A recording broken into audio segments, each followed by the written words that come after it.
Okay, so we're gonna learn about the zap.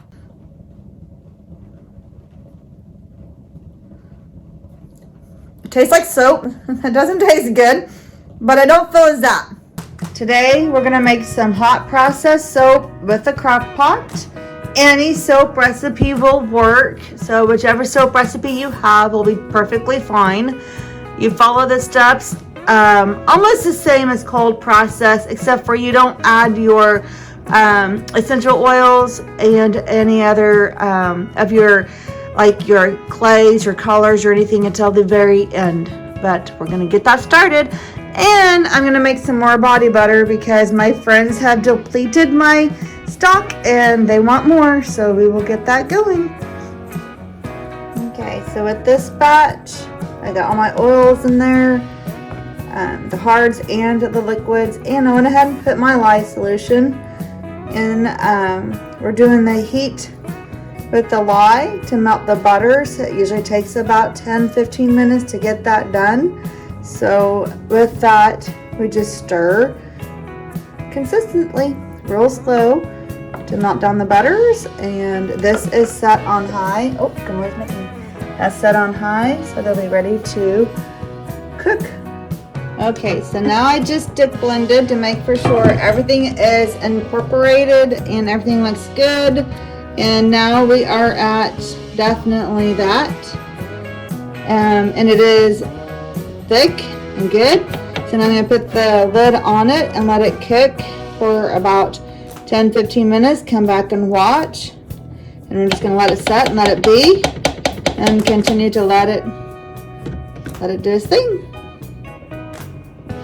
Alright, so it's been about 10-15 minutes, and that's what you're gonna see is that volcano look, and it's kind of curling in, and this is just fine.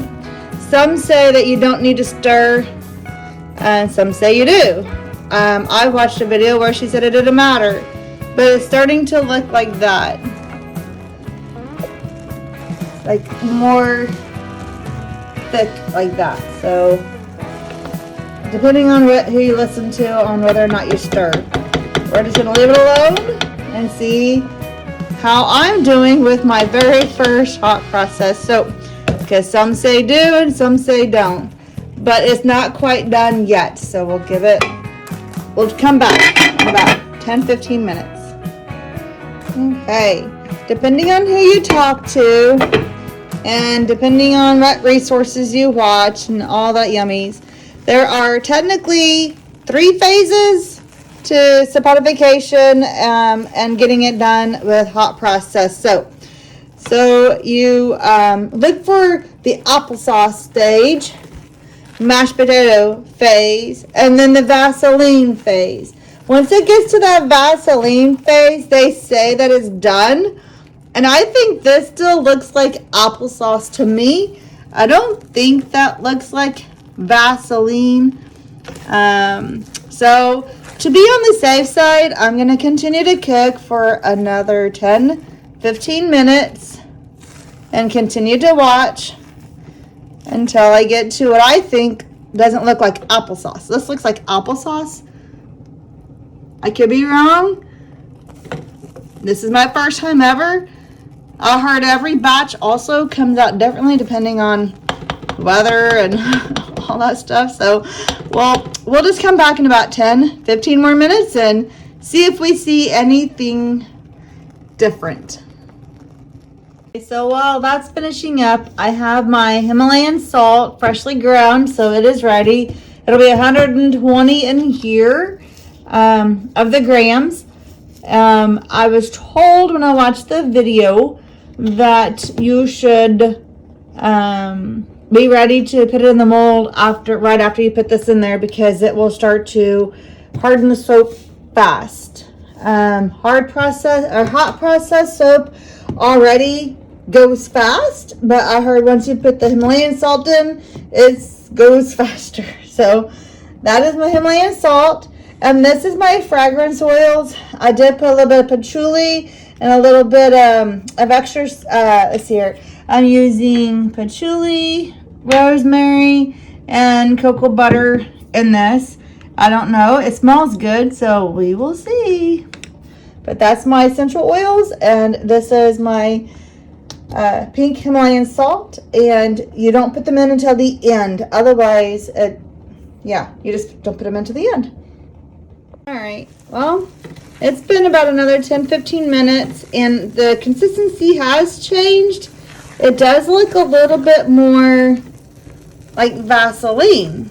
Like, you know, if you put your hand in a Vaseline jar,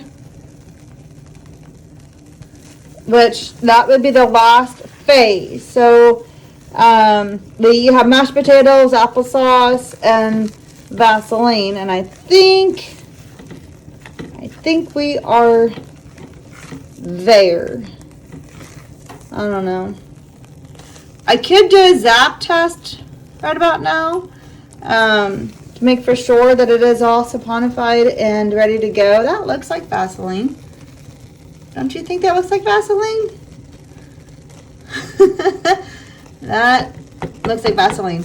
Okay, so I have my pink Himalayan salt ready. I have my my fragrance oils, essential oils ready, and so I have my pink Himalayan salt and I have my essential oils ready. I think you're supposed to wait until this cools down to about 130. Let's see what I have written down.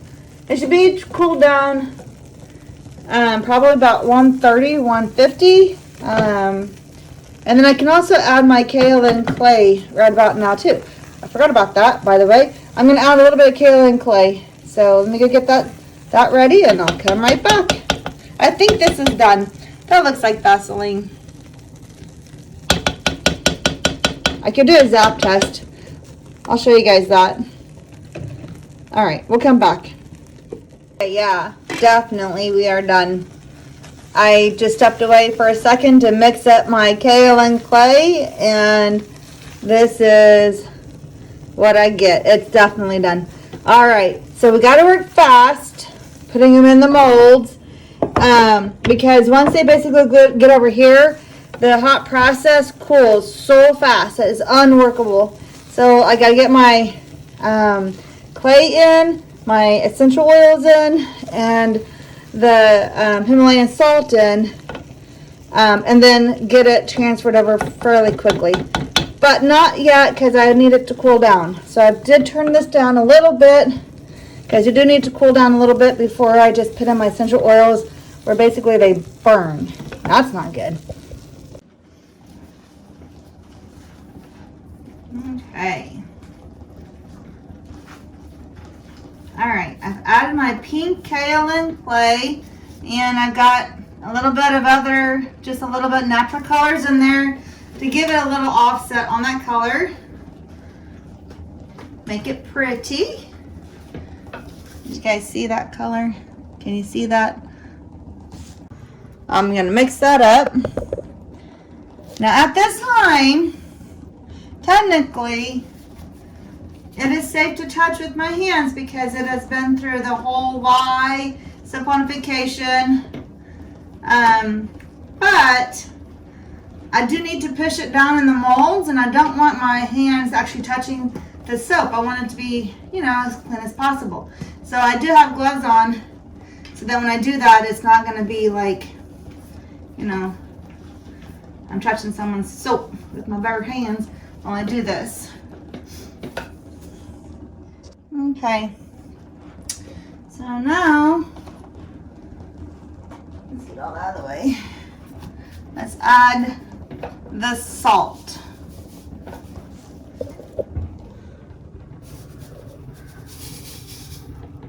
Let's put it in there.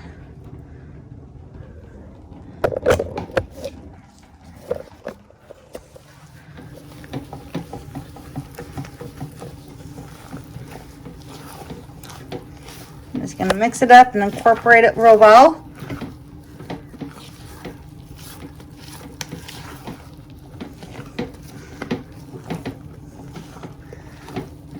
And then now I'm going to add the fragrance, the essential oils. That actually smells real good.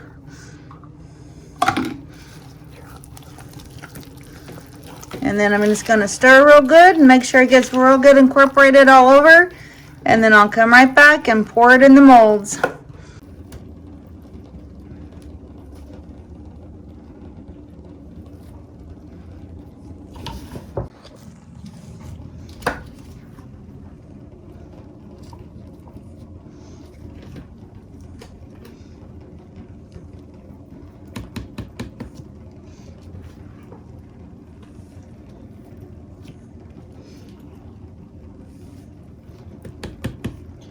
The good thing about hot process soap is it basically will be ready to use immediately.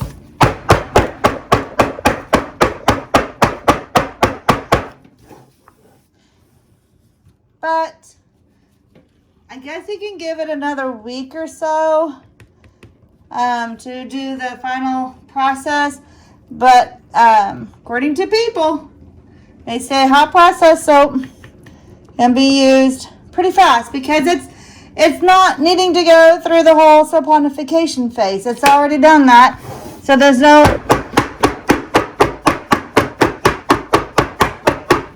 risk of all the lye getting on there and burning you or anything. Now I'm using my hands to keep it more consistent. I don't want to touch it. But yeah.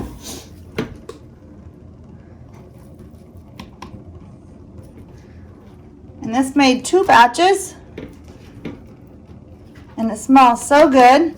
And it's basically ready to sell to my friends immediately, which is nice, so that when my stock is down, I can like basically have this as a quick supply,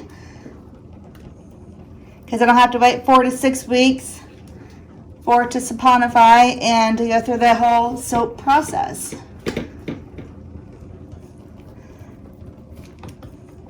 Now you can make different colors. There's different ways to process this. See, it's already getting hard. That chunk there in that very short time. And that's how fast you have to work. But I watched some YouTube videos where this one girl had lavender and vanilla, and she had purple micas and like just regular cream, and it had a 2-layer. Now I'm not good yet, guys. I'm still learning, and I can't go that fast yet. But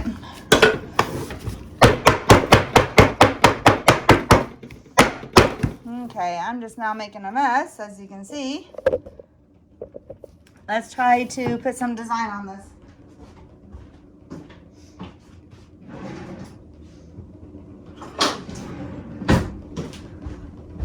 I mean, I guess I could sprinkle a little bit more Himalayan on there. I don't think.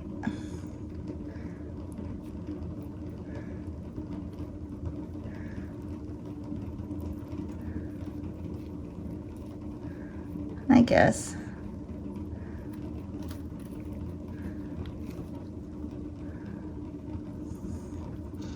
Yeah, it's already starting to dry up on me. That's how fast that was. That's fast.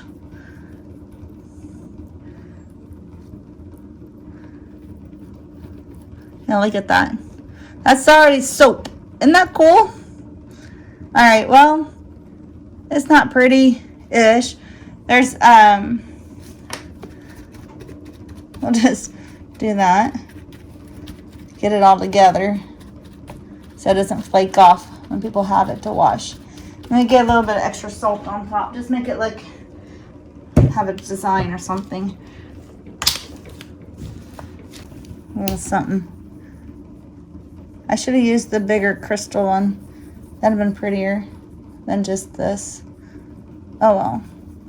It's all good. Okay.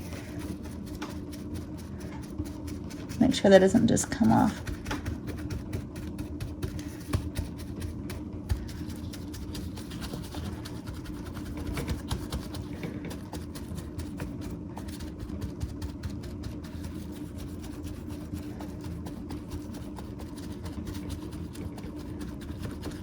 The difference with hot process soap also is it's not as smooth as cold process as far as the design and the end outcome.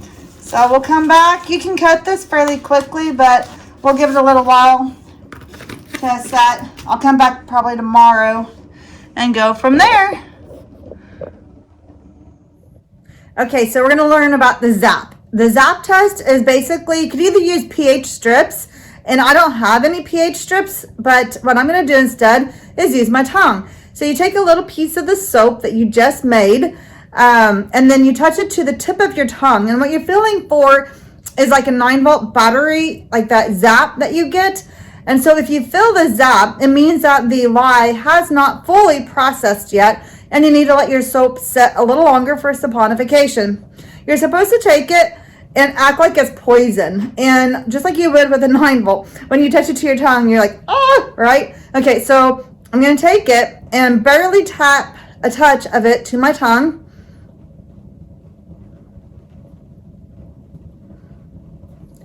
It tastes like soap. It doesn't taste good, but I don't feel a zap, which means that I've done my soap on the hot process correctly and that is safe to use. And it tastes nasty. So anyways, so technically on hot process soap, you should let it set for another week after you do it, just so that it has time to harden up and really get that lather sense that you're looking for. But it is actually safe to use right out the gate. So unlike cold process, you have to wait 4 to 6 weeks for that zap to go away or for the full saponification to occur. But on hot process, you can use it right after you make it, straight from the batch. So I'm going to now, they also said that on hot process, that after it's done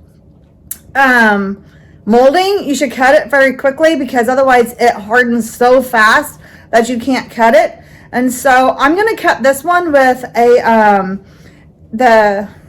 I don't know what it's called. You'll see in a minute. I still taste that soap. But I'm going to make this one, I'm not going to use the cutter. I'm going to make this one have fancy grooves so that it's a little bit more neat and fancy. With hot process soap, it's not smooth and collected like the cold process. It's got a more rustic look to it. So yeah, and this one is just one color. It's all pink. I have watched videos where they've had like mixture of colors in there. I'm not that good yet, and I don't want to sit there and play around too much and mess it all up. But for now, this is what we have, and we'll go with the cut. All right, I'll see you in a minute. Okay, we'll see. It's still kind of warm, but we'll see. Take it out of the mold. Like I said, it's still kind of warm, but I don't want to get it where it's too hard to cut. It might be too warm still, actually.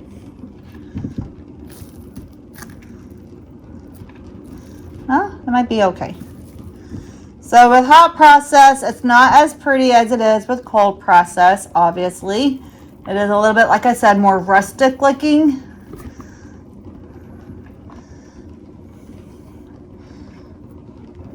Oh, yeah, it's still warm. Oh, this will be easy to cut. I just need to pick it up gently so I don't, see, I kind of smushed that one in. That's okay. It's an easy fix. Okay.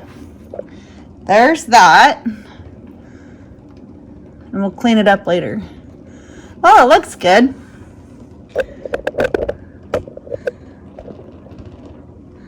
Okay.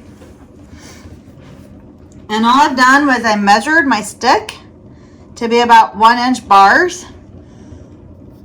About. It's a guesstimate game. So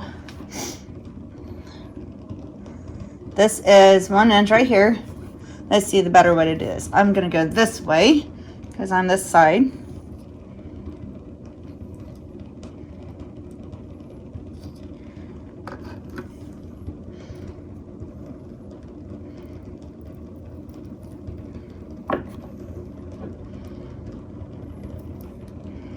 And that's just so pretty.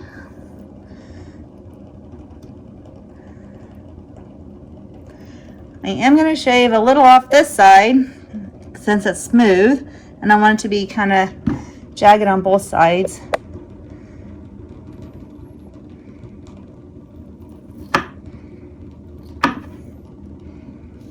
It's harder to do with one hand. There we go. See? Oh yeah, that is beautiful. Okay. And this is the pink kaolin clay. No, pink. Okay, let's do this wrong. This has pink kaolin clay, and it has a little bit of mica in there to give it a pink shimmer. And it has pink Himalayan salt in it. And so this will be my pink Himalayan salt. And the smells or the essential oils that I've used is yin yang, patchouli, and a little bit of the cocoa butter. Those are the essential oils. Smell that? Smell. Smell the vision. All right, so that's the first.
So this one here is my coffee. It's the coffee, oatmeal, and honey soap that I made. This is a cold processed soap. This is a bath scoop. It's basically like a bubble bath product. And they work really good. And this is a chocolate soap. And this is a rose smelling soap. It's a little miniature soap. So we have the chocolate one and the rose. And then these are the pink Himalayan salts that I just made today. And then that cute little Valentine's pocket.